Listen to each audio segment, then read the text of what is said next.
Channel को subscribe करके मेरा समर्थन करें। कहानी में दिलचस्पी है तो कमेंट में जरूर अपनी राय व्यक्त करें। पिछले भाग में आपने पढ़ा कि प्रिया आखिरी में गीतेश को साड़ी में संवरते हुए देख लेती है कि कितनी आसानी से गीतेश पहनी हुई साड़ी संभाल लेता है। अब आगे दूसरे सोमवार के बाद अगले दिन सुबह में उठ गया, खुद से ही पहनी हुई साड़ी उतारी। जब ही मैं पेटीकोट उतारने की कोशिश की तो गांठ इतनी टाइट थी कि मैं उसे खोल नहीं पा रहा था। बहुत कोशिश करने के बाद मैंने माँ को आवाज लगाई। माँ तुरंत मेरे पास आई। उन्होंने देखा कि मैंने गांठ ठीक से नहीं बांधी थी। माँ ने भी कोशिश की फिर भी नहीं खुली। फिर माँ ने कैंची लेके पेटीकोट के नाड़े को काट दिया और बोली, तुझे दिखाऊंगी कि गांठ कैसे बांधते हैं। कॉलेज जाना था, उसके बाद मैं नहाने चला गया। दिन ऐसे ही गुजरने लगे। प्रिया और मैं एक दूसरे को कुछ ज्यादा ही समय दे रहे थे। शायद जाने अनजाने में हम एक दूसरे से प्यार करने लगे। प्रिया को मेरे साथ सिर्फ महसूस होने लगा। मुझे भी अच्छा लग रहा था। मैं मिडिल क्लास फैमिली से था और वो अमीर घर की लड़की थी, इसलिए मैंने उसे प्यार का इजहार करना सही नहीं समझा। हम कॉलेज के बाद हर दिन 1 घंटे के लिए मॉल घूमने जाया करते थे। प्रिया हर दिन मुझे घर ड्रॉप करती थी। एक दिन मैंने प्रिया को ऐसे ही पूछा कि तुम लड़कियों वाले कपड़े क्यों नहीं पहनती। फिर प्रिया ने कहा कि ये जो कपड़े मैंने पहने हैं वो लड़कियों वाले ही है। अरे सॉरी, मेरा मतलब ये जीन्स, लेगिंग्स और टॉप छोड़ के दूसरे कपड़े जैसे कि सलवार सूट, कुर्ती, वैसे कपड़े मुझे पहनना पसंद नहीं। मुझसे संभाले नहीं जाते। वैसे तुम ये जान के क्या करने वाले हो? नहीं यार, ऐसे ही मुझे यह देखना है कि तुम सलवार पहन के कैसे दिखती हो। ठीक है फिर चलो मेरे साथ, तुझे देखने की इच्छा है तो। कहा मेरे घर, प्रिया ने कहा। मैं मना कर रहा था, परंतु प्रिया ने मुझे स्कूटी पे बिठा के जबरदस्ती लेके गई। अरे प्रिया, ऐसा मत करो ना, तेरे घर वाले क्या सोचेंगे? तू क्यों डर रहा है? कुछ नहीं होगा। लगभग 10 मिनट में हम दोनों प्रिया के घर पहुंच गए। मेरी आंखें फटी की फटी ही रह गई। मेरे आंखों के सामने आलीशान बंगला था। प्रिया ने हॉर्न बजाया। एक सिक्योरिटी गार्ड गेट पर आया और गेट खोल दिया। फिर प्रिया ने स्कूटी अंदर लेकर पार्क कर दी। इतना बड़ा आलीशान बंगला इतने नजदीक से मैंने जिंदगी में पहली बार देखा होगा। तभी प्रिया ने मुझे आवाज दी, अब अंदर चले, क्या तेरा यहीं पर खड़े रहने का इरादा है? फिर हम अंदर चले गए। बंगला देखकर मेरा मुंह बड़ा हो गया। मैंने घर की तारीफ की। प्रिया ने थैंक्स कहा। तब तक प्रिया की माँ वहाँ पे आई और प्रिया से कहा, आ गई तू? हाँ मम्मी, इससे मिलो, ये मेरा कॉलेज का दोस्त है गीतेश। मैंने हाथ जोड़ के नमस्ते करते हुए कहा, हेलो आंटी जी। उन्होंने मुझे भी हेलो कहा। फिर प्रिया ने अपनी माँ से कहा कि मम्मी चाची को बोलो 2 ग्लास जूस मेरे कमरे में भेज दे। ठीक है बेटा, और कुछ चाहिए तो बोल देना। तू कुछ खाएगा गीतेश? प्रिया ने मुझसे पूछा। मैंने नहीं कहा। आगे बढ़ने से पहले, प्रिया एक अमीर घर की लड़की है। उसके रहन सहन से कोई नहीं पता लगा सकता था कि प्रिया इतनी अमीर है। वो साधारण तरीके से रहना पसंद करती है। उसकी सहेलियां भी उसके बारे में ठीक से नहीं जानती। अगर वो चाहे तो हर दिन वो महंगी गाड़ी में कॉलेज आ जा सकती है।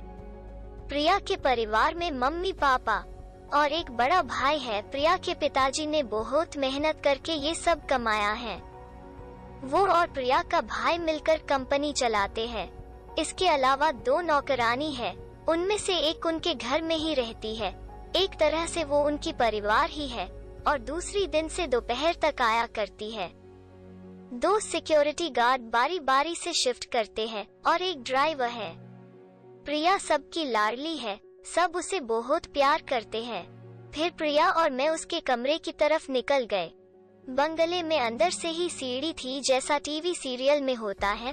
प्रिया का कमरा पहली मंजिल पर था। प्रिया ने दरवाजा खोला। फिर हम दोनों अंदर चले गए। मुझे जैसे बिजली का झटका लगा हो।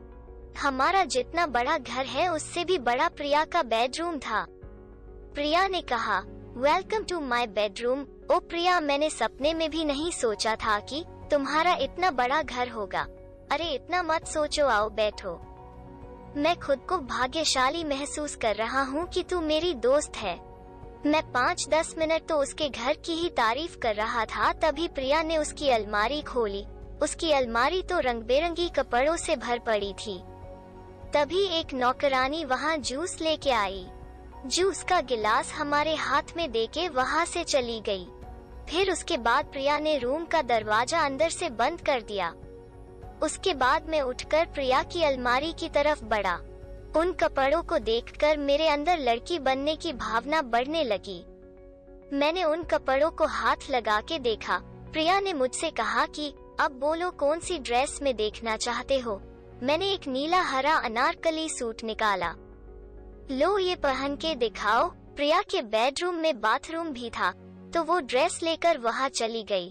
तब तक मैं प्रिया के कलेक्शन को देख रहा था। मन कर रहा था कि एक ड्रेस मैं भी पहन लूं। मैं दूसरे के घर में था, मैं खुद की प्रतिमा नहीं गिराना चाहता था, इसलिए मैंने खुद पर थोड़ा नियंत्रण किया।